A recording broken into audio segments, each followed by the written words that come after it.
L'appareil formateur. Le Prieuré, 29 janvier 1923.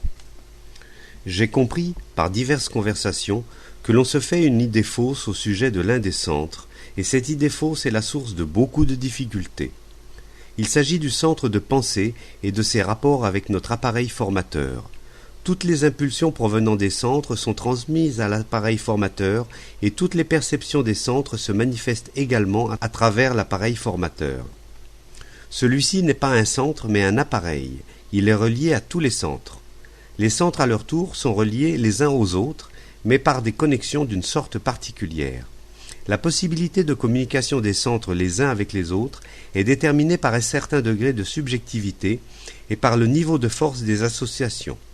Si nous prenons la série des vibrations échelonnées de 10 à 10 000 par exemple, cette série comprendra de nombreuses gradations, comportant elles-mêmes des subdivisions, définissant la force des associations requises par chaque centre.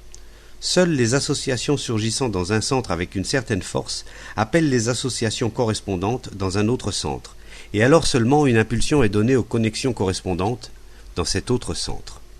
Dans l'appareil formateur, les connexions avec les centres sont plus sensibles, car toutes les associations lui parviennent.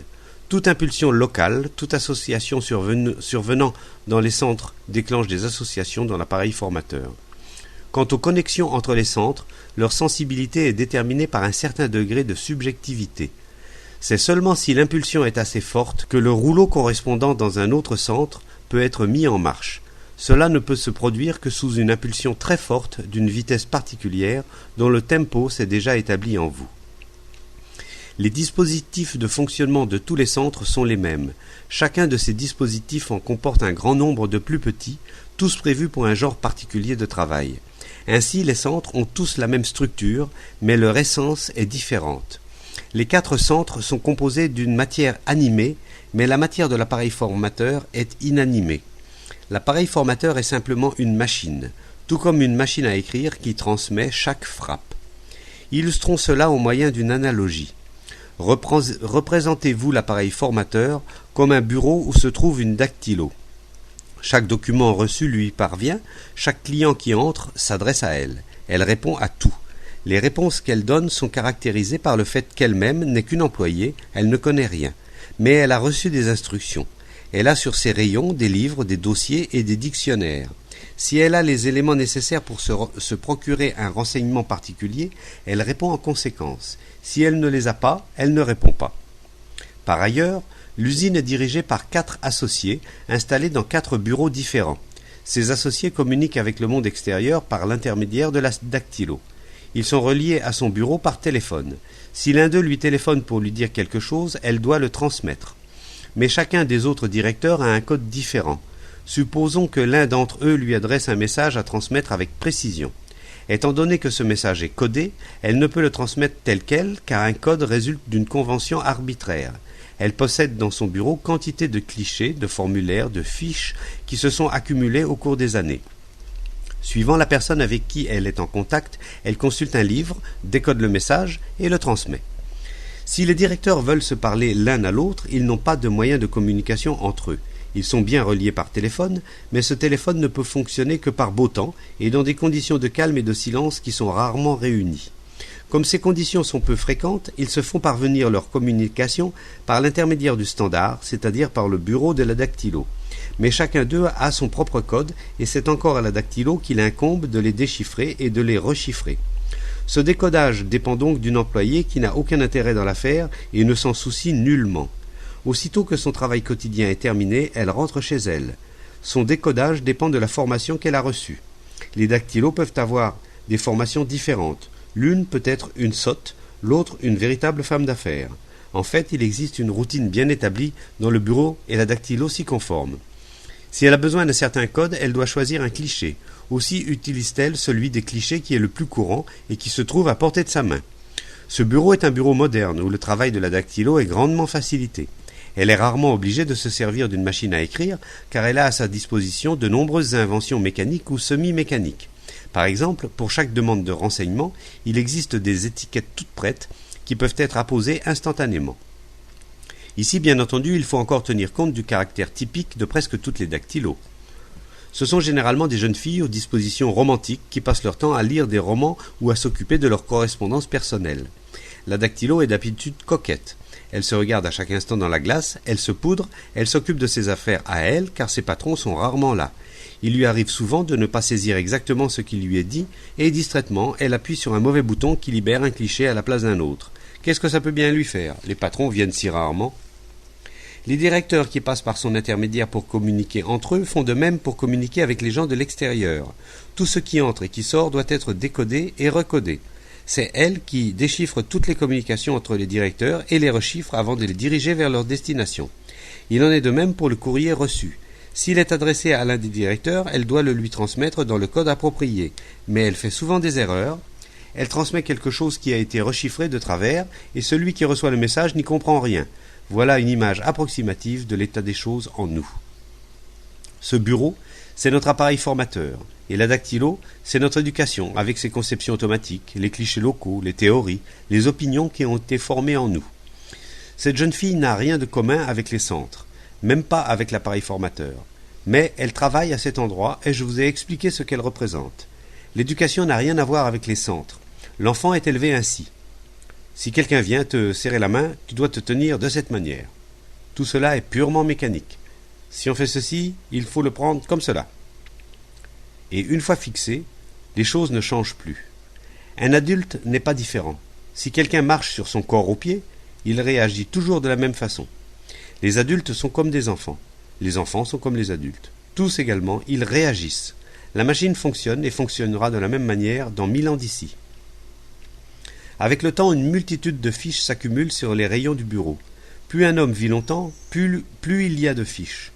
Toutes les fiches semblables sont placées dans un même placard, et quand une demande de renseignement arrive, la dactylo commence par chercher celle qui convient. Pour cela, elle doit les sortir du placard, les passer en revue et les trier jusqu'à ce qu'elle ait trouvé la bonne. Tout dépend de l'ordre de la dactylo et de l'état dans lequel elle tient ses fichiers. Certaines dactylos sont méthodiques, d'autres moins. Certaines les rangent, d'autres pas. L'une classera une demande de renseignement dans un mauvais tiroir, une autre pas. L'une trouvera une fiche tout de suite, une autre cherchera pendant longtemps et les mélangera tout au passage. Nos prétendues pensées ne sont rien d'autre que ces formules toutes faites tirées du placard. Ce que nous appelons des pensées ne sont pas des pensées. Nous n'avons pas de pensées. Nous possédons différentes étiquettes, des brèves, des résumés, des longues, mais rien que des étiquettes. Ces étiquettes sont déplacées d'un endroit à un autre. Les demandes venant de l'extérieur sont ce que nous recevons sous forme d'impression. Les demandes ne viennent pas seulement de l'extérieur, mais de différents endroits de l'intérieur. Tout cela doit être rechiffré. Tout ce chaos est ce que nous appelons nos pensées et nos associations. En même temps, un homme a réellement des pensées.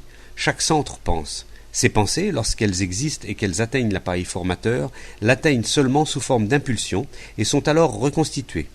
Mais la reconstitution est mécanique. Et il en va ainsi dans le meilleur des cas, puisque, en général, certains centres n'ont à peu près aucun moyen d'entrer en relation avec l'appareil formateur. Par suite de liaisons défectueuses, les messages ne sont pas transmis du tout, ou sont transmis de façon déformée. Mais cela ne prouve pas qu'il y ait absence de pensée. Dans tous les centres, le travail se poursuit, il y a des pensées et des associations, mais ces associations n'atteignent pas l'appareil formateur et ne sont donc pas manifestées. Les pensées ne peuvent pas non plus prendre la direction inverse, c'est-à-dire aller de l'appareil formateur vers les centres, et par conséquent ne peuvent atteindre les centres depuis l'extérieur. Chacun de nous a des centres. La différence vient seulement de la quantité de matériel qu'ils contiennent. Un homme en a plus, un autre moins. Tout le monde en a, seule la quantité varie, mais les centres sont les mêmes chez tous. L'homme, à sa naissance, est semblable à un placard ou à un entrepôt vide. Puis le matériel commence à s'y accumuler. La machine fonctionne de la même manière chez chacun. Les propriétés des centres sont identiques, mais les relations, les connexions qu'ils ont entre eux sont, selon leur nature et selon les conditions de vie, plus ou moins sensibles, rudimentaires ou subtiles. La plus primitive et la plus accessible est la connexion entre le centre moteur et l'appareil formateur. Cette connexion est la plus grossière, la plus audible, la plus immédiate, la plus massive et la meilleure. C'est comme un gros tuyau. Je parle de la connexion et non pas du centre. C'est celle qui se forme le plus rapidement et se remplit le plus vite. La deuxième est la connexion avec le centre sexuel. La troisième, la connexion avec le centre émotionnel. La quatrième, la connexion avec le centre de pensée. La quantité de matériel et la qualité de fonctionnement de ces connexions correspondent à cette gradation. La première connexion existe et fonctionne chez tous les hommes. Les associations sont reçues et se manifestent dans le centre moteur. La seconde connexion, avec le centre sexuel, existe chez la majorité des hommes. La plupart d'entre eux vivent donc toute leur vie avec ces deux centres seulement. Toutes leurs perceptions et toutes leurs manifestations y trouvent leur origine. Les hommes dont le centre émotionnel est relié à l'appareil formateur sont en minorité. Pour eux, toute la vie, toutes les manifestations passent à travers ce centre. Mais il n'y a à peu près personne chez qui fonctionne la connexion avec le centre de pensée. Si l'on veut classer les manifestations de l'homme dans la vie en fonction de leur qualité et de leur cause, on trouve les proportions suivantes. 50% de ces manifestations vitales et de ces perceptions appartiennent au centre moteur, 40% au sexe et 10% au centre émotionnel.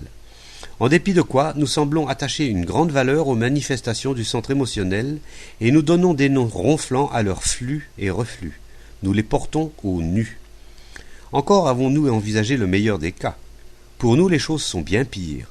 Si nous nous plaçons maintenant du point de vue de leur valeur réelle, le centre de pensée est de qualité 1, le centre émotionnel de qualité 2, le centre sexuel de qualité 3 et le centre moteur de qualité 4.